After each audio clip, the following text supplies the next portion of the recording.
vibrant kingdom of Zambora. The air was filled with excitement. After 10 long years studying in distant lands, Prince Adu, the beloved son of King Zama and Queen Loma, was finally returning home. His ship had crossed many waters, bringing back a man no longer a boy, a prince with wisdom, strength, and a hunger to serve his people. The kingdom prepared for his arrival with grand celebrations. Drummers beat their talking drums, maidens danced in colorful wrappers, and the streets of Zambora buzzed with song. But in the grand palace, Queen Loma had other thoughts weighing heavy on her heart. She knew her son would be expected to choose a bride. Many noble families, powerful and ambitious, would parade their daughters before him, each seeking the glory of marrying into royalty. Yet Queen Loma did not want a daughter-in-law chosen by wealth or power. She wanted a woman of pure heart, a woman who would love her son not for his crown, but for the man he was. In secret, Queen Loma had already chosen a maiden, Amma, the daughter of a humble blacksmith from the village of Okita.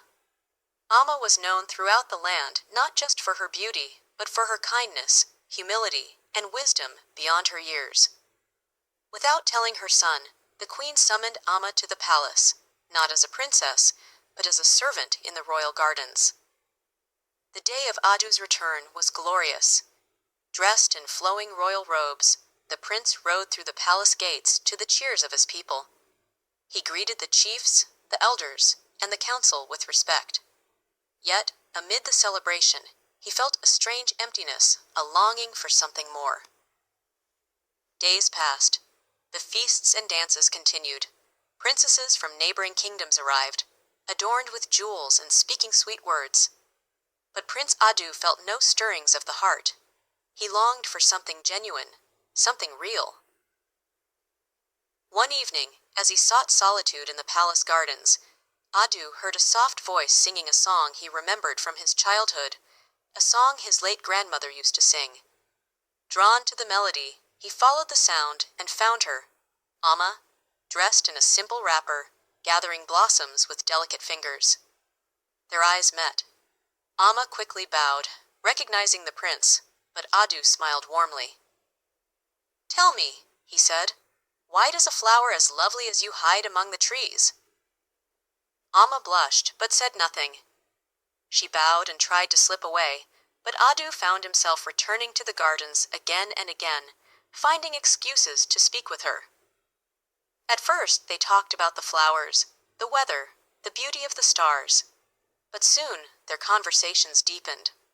Amma spoke wisely about compassion, about service to others, about the burdens of leadership. Her words struck chords within Adu's heart that none of the noble princesses could reach. The prince began to fall in love not with a title, not with wealth, but with the soul of a simple maiden. Yet the court began to murmur. Whispers of a lowly servant capturing the prince's attention stirred envy among the noble guests. Some of the princesses mocked Amma openly.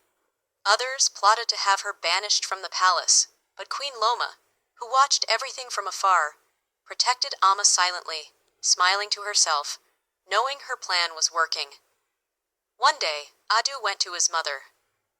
"Mother," he said, "I have seen many beautiful princesses. I have heard the promises of wealth and alliance, but none move my heart like the humble maiden I met in the gardens." Queen Loma looked into her son's eyes, seeing his sincerity. She nodded. "Love is the greatest treasure," she said, "but before you claim it, you must be certain." She called the council and summoned all the noble daughters and Amma together in the great hall. Before everyone, Queen Loma declared, "We shall hold a test, not of beauty, nor of wealth, but of heart." Each maiden was given a simple task, to tend to the sick in the village for a week without revealing their royal status or seeking any reward. While the princesses grumbled and hesitated, Amma accepted joyfully. She tended the sick, fed the hungry, and comforted the lonely without expecting anything in return. When the week ended, it was clear to all, only Amma had given of herself selflessly. In front of the whole court, Prince Adu rose, walked to Amma, and knelt before her. "Will you honor me," he said, "by becoming my queen, my heart, and the mother of the future of Zambora?" Tears filled Amma's eyes. "I am but a humble maiden, my prince," she whispered. "And that," Adu smiled, "is exactly why you are worthy." The kingdom erupted in cheers. The jealous princesses left in shame. King Zama blessed the union, proud of his son's choice. Queen Loma wept tears of joy, knowing her kingdom would be safe in the hands of a king and queen united by true love. A grand wedding was held under the golden baobab trees. From every corner of Zambora, people came to witness the union. And in the years that followed, under the rule of King Adu and Queen Amma, the kingdom flourished, for it was ruled not by greed or pride, but by love, wisdom, and humility. And so, the story of the prince who returned from afar and found his heart in the gardens lived on for generations,